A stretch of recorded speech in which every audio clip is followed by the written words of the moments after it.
Hello students, welcome to educational era. तो बच्चों, आज के इस वीडियो का टॉपिक है factors affecting the resistance of a conductor, यानी कि कौन कौन से फैक्टर्स है जो रेसिस्टेंस को अफेक्ट करते हैं।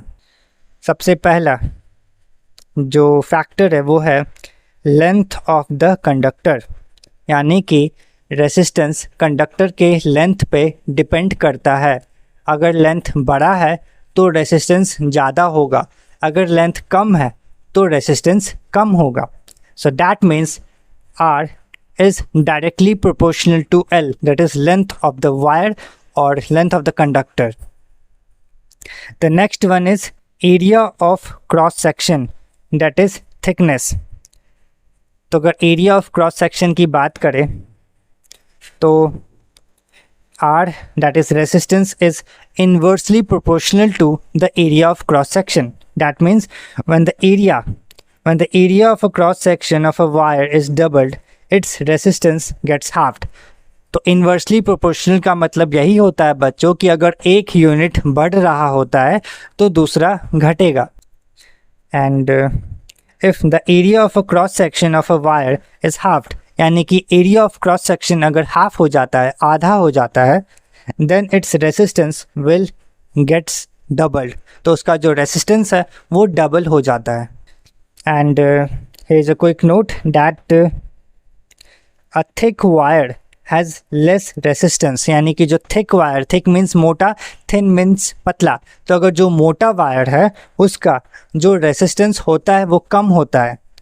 And a thin wire has more resistance, और जो पतला वायर होता है उसका रेसिस्टेंस ज़्यादा होता है। ओके, और वो कैसे होता है बच्चों? आप लोगों को लग रहा होगा कि अगर मोटा वायर है तो रेसिस्टेंस ज़्यादा होना चाहिए, तो इसके पीछे का रीज़न किसी और वीडियो में मैं डिस्क्राइब कर दूंगा, बट अभी बस इतना मान के चलना है कि थिक वायर है तो रेसिस्टेंस कम है, अगर थिन वायर है तो रेसिस्टेंस ज़्यादा है। Next, the nature of the material, यानी कि जो रेसिस्टेंस है वो मटेरियल के नेचर पे भी डिपेंड करता है। And temperature of the conductor, temperature पे भी डिपेंड करता है। अब टेम्परेचर पे कैसे डिपेंड करता है? Effect of temperature, the resistance of a pure metals increases on raising the temperature. तो अगर कोई प्योर मेटल है उसका रेसिस्टेंस बढ़ जाता है अगर उसका टेम्परेचर बढ़ता है तो। And decreases on lowering the temperature, और अगर हम टेम्परेचर कम कर देते हैं तो उसका रेसिस्टेंस जो है वो कम हो जाता है। So that is the effect of temperature. Once again, you can take a look that factors affecting the resistance of conductor, that is length of the conductor, area of cross section, nature of the material, and temperature of conductor.